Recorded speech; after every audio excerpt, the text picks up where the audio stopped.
Menurut kalian generasi Z itu baik atau buruk? Kita cari jawabannya.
Pagi saya sebagai dengan Enggak.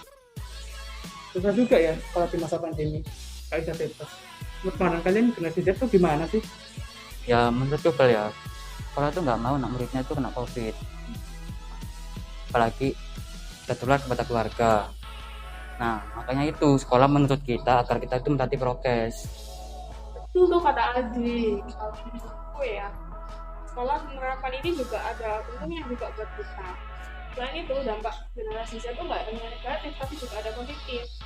Mau tahu nggak? Jadi ikut aku. Hai semuanya, di sini ada digital native. First of all, kalian harus tahu apa itu digital native. Istilah digital native pertama kali diungkapkan oleh Pensky pada tahun 2001. Yaitu kita yang lahir di era digital. Ketika kita lahir, kita sudah dihadapkan dengan teknologi seperti laptop, komputer, handphone, video game, dan lain-lainnya. Terus, apa sih hubungannya sama kita siswa-siswi di Indonesia? Tentu ada dong. Kita sebagai generasi Z adalah generasi Laskar Garuda, Kesatria NKRI. Yuk ikut aku.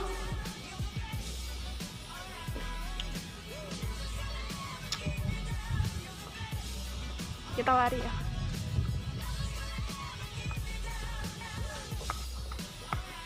Eits, hampir aja nabrak.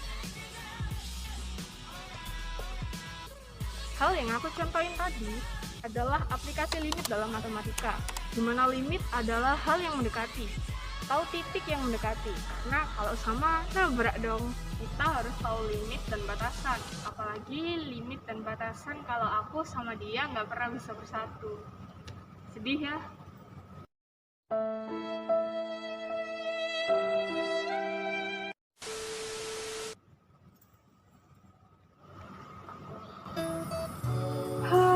Capek juga ya, istirahat dulu. Ngomong-ngomong, kalau di TU tuh jadi ingat mapel ekonomi tentang pajak. Seumuran kita mah belum bayar pajak ya, tapi kalau orang tua sekarang pasti bayar pajak. Apalagi yang anaknya banyak tuh. Kalau kalian berapa bersaudara? PPh terutang itu semakin mahal jika menikah dan mempunyai anak. Wah, kelak kita juga bakalan bayar pajak sih. Jadi kita harus selalu semangat dan berdoa. Syukur-syukur menjalani 5 panca tugas gereja. 5 panca tugas gereja? Apa itu? Yuk ikut aku. Jadi 5 panca tugas gereja yaitu Keirigma, Diakonia, Koinonia, Liturgia, dan Martiria. Minimal kalian harus tergabung dalam koinonia, yaitu paguyuban. Sungkaman, maksudnya paguyuban online ya, kan masih pandemi, jadi harus di rumah.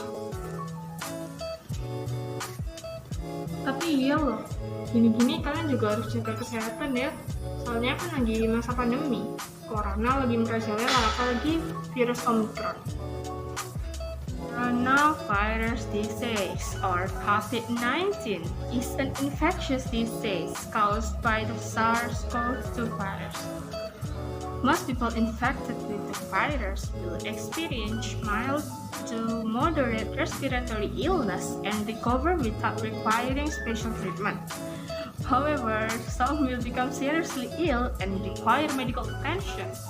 Older people and those with underlying medical conditions like cardiovascular disease, diabetes, chronic respiratory disease, or cancer are more likely to develop serious illness. Anyone can get sick with COVID-19 and become seriously ill or die at any age.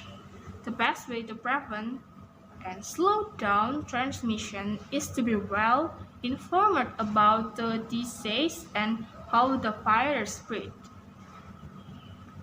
Protect yourself and others from infection by staying at least 1 meter apart from others, wearing a properly fitted mask, and washing your hand or using an alcohol-based rub frequently.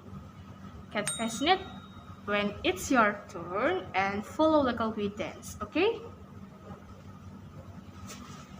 Selanjutnya kita akan ke ruang OSIS. Oke, aku tahu kalian pengen banget keluar rumah dan PTM lagi kan? Tapi kalau mau kegiatan mending dipikirin 2 kali deh ya.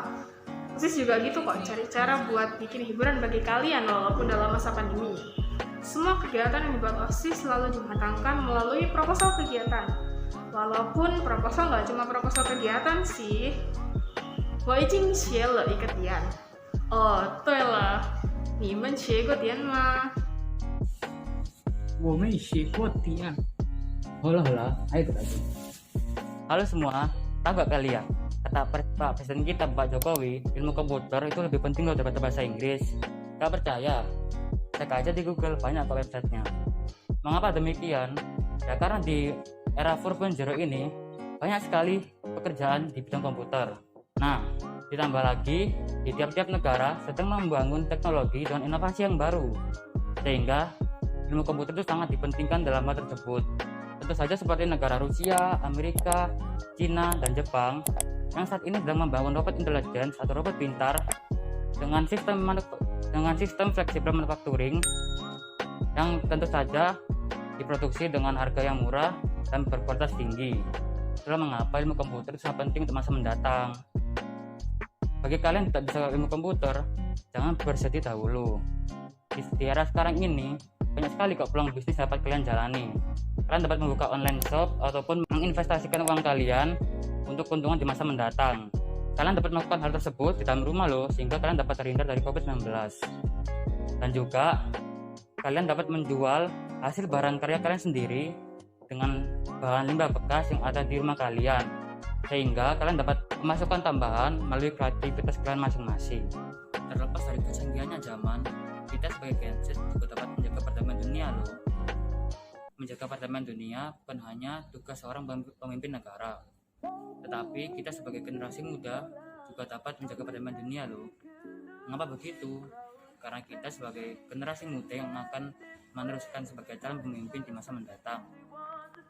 Tambah lagi di beberapa negara sudah ada mengadakan konferensi pemuda internasional, sehingga pemuda tersebut diharapkan dapat menjaga perdamaian dunia baik di skala nasional maupun global. Nah, bagaimana sih caranya kita menjaga perdamaian dunia? Mari kita bahas. Pertama adalah menjadi seorang yang terdidik. Pendidikan merupakan hal yang penting bagi umat manusia. Apalagi di era zaman sekarang ini, pendidikan itu merupakan hal yang utama. Apalagi pendidikan spiritual ataupun moral. Pendidikan agama layak difokuskan kepada orang tua untuk anak muridnya. Yang kedua adalah generasi yang berkarakter. Pendidikan tidak hanya didapatkan melalui bangku sekolah, kan tapi di mana tempat dia tinggal juga dapat. Orang tua dan teman sebaya memiliki peran penting dalam mendidik moral dan spiritual anak-anak.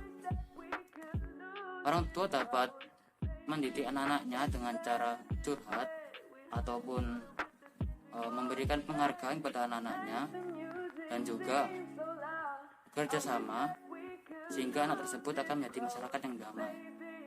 Tidak lupa juga ilmu pendidikan adalah ilmu yang penting bagi nilai-nilai kehidupan seperti keadilan, sopan santun, keyakinan, dan juga adalah tidak melanggar hukum-hukum agama. Yang ketiga adalah menghormati sesama dan tidak prasangka buruk. Penduduk dunia memiliki berbagai macam ras, suku, agama, struktur sosial, dan struktur ekonomi. Ketika mereka dijadikan satu dalam sebuah konferensi, maka konferensi tersebut adalah simbol persatuan. Persatuan ini diharapkan dapat menjaga keharmonisan dan dapat mencapai tujuan sesama, yaitu menjaga perdamaian. Nah, kita sebagai generasi muda memiliki peran penting sekali dalam sebuah penjaga perdamaian. Konferensi Pemuda Internasional memiliki peran penting dalam menjaga perdamaian dunia. Konferensi Pemuda Internasional merupakan ilustrasi dari berbagai macam budaya yang dijadikan satu. Nah, selayaknya generasi muda itu dapat memahami dan dapat menjaga persatuan antara kita sesama dalam sebuah konferensi pemuda internasional. Dan juga kita sebagai generasi muda merupakan calon penerus yang dapat menjaga perdamaian satu sama lain. Asik banget sih, serius banget. Ya ikut apa? Halo semua, generasi Z adalah generasi yang ekspresif dan menerima keberagaman. Perbedaan pendapat menjadi hal yang wajar bagi generasi Z. Tetapi, hal tersebut pula yang dapat menyebabkan konflik. Contohnya, saat di lingkungan kerja, generasi Z akan dihadapkan pada kondisi yang mengharuskan mereka untuk bersosialisasi dengan berbagai generasi lain, yang tentunya memiliki karakteristik yang berbeda. Generasi terdahulu seperti generasi Boomers, X, dan Y lebih idealis dan kurang mau menerima sudut pandang yang beragam. Generasi Z juga memiliki karakteristik yang berbeda dengan generasi yang sebelumnya, yang idealis, individualistik, dan sebagainya. Fakta nilai yang membuat generasi Z bertindak realistis dalam menyampaikan pandangan yang mereka anggap benar, dan akhirnya terlibat dalam dialog serta perbedaan pendapat. Selain itu, generasi Z itu juga asik loh anaknya. Mereka kreatif dan inovatif.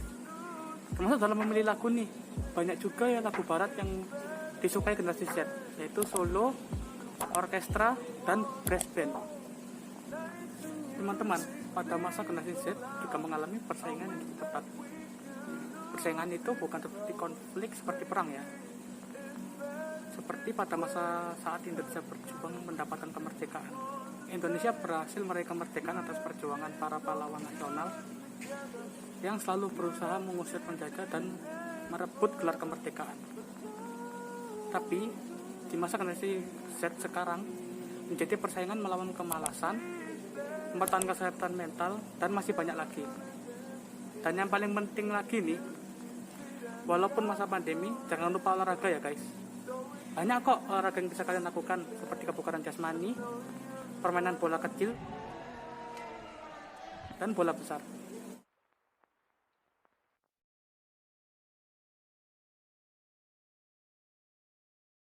Susah juga ya hidup zaman Gen Z. Iya, ada jompo.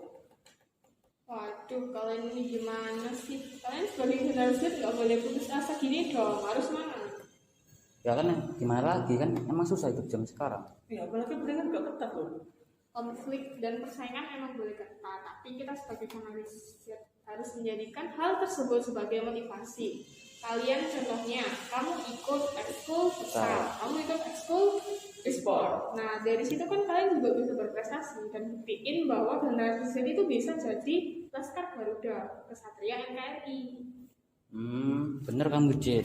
Jarang-jarang ada yang ikut bridge. Iya, keren banget loh bisa ikut bridge gitu. Nah, ekskul bridge tadi itu selanjutnya akan menjadi teknik sipil. Nah, dari situ aku mau buktiin bahwa cewek itu juga bisa loh jadi teknik sipil. Nah, kalian juga harus tahu itu ya. Saya Michael Dosen Wijaya.